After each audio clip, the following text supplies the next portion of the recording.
और अब डीएनए के अंत में आज के इतिहास पर नजर डालते हैं। 1969 में आज ही के दिन नासा का अंतरिक्ष यान अपोलो 11 इंसान को पहली बार चांद की सतह तक पहुंचाने में कामयाब हुआ था।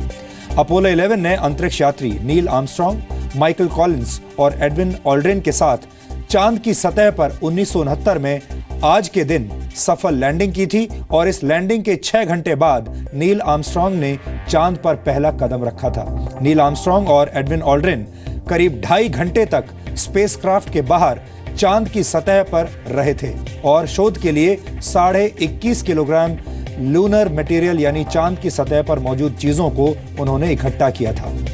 इंसान के चांद पर कदम रखने के इस ऐतिहासिक पल को पूरी दुनिया में लोगों ने अपने टेलीविजन सेट्स पर लाइव देखा था। चांद पर कदम रखने के बाद नील आर्मस्ट्रांग ने कहा था, "One small step for a man, one giant leap for mankind." इन शब्दों को मानव इतिहास के सुनहरे शब्दों में गिना जाता है। भारत की आजादी की लड़ाई में योगदान देने वाले क्रांतिकारी बटुकेश्वर दत्त का आज 1965 में निधन हुआ था। 8 अप्रैल 1929 को भगत सिंह के साथ मिलकर दिल्ली में सेंट्रल लेजिस्लेटिव असेंबली में उन्होंने 2 बम फेंके थे और इनकलाब जिंदाबाद के नारे लगाते हुए उन्होंने खुद अपनी गिरफ्तारी दी थी, जिसके बाद 1929 में उन्हें उम्र कैद की सजा सुना दी गई थी। जेल से रिहाई के बाद उन्हें ट्यूबरकुलोसिस यानी टीबी की बीमारी हो गई, लेकिन फिर भी बटुकेश्वर दत्त महात्मा गांधी के भारत छोड़ो आंदोलन में शामिल हुए। उनकी मृत्यु के बाद उनका अंतिम संस्कार पंजाब के हुसैनीवाला में किया गया। ये वही जगह थी जहां अमर शहीद भगत सिंह, राजगुरु और सुखदेव का अंतिम संस्कार किया गया था।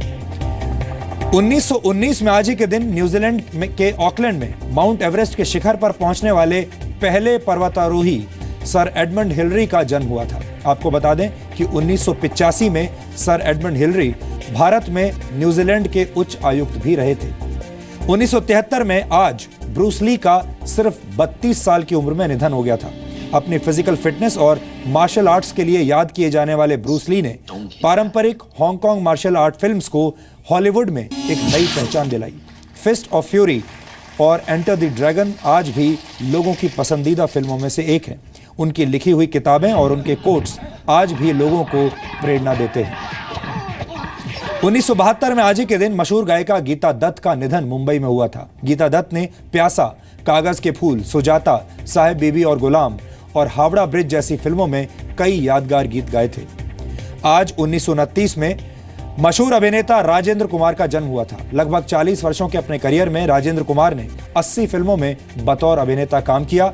उन्हें अपनी सिल्वर जुबली फिल्मों की वजह से जुबली कुमार भी कहा जाता था।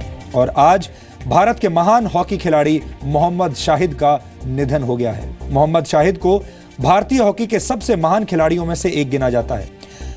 उन्होंने भारतीय हॉकी टीम की कप्तानी भी की थी और वो 1980 के मॉस्को ओलंपिक्स में स्वर्ण पदक जीतने वाली भारतीय हॉकी टीम के सदस्य भी थे। हम उन्हें श्रद्धांजलि देते हैं।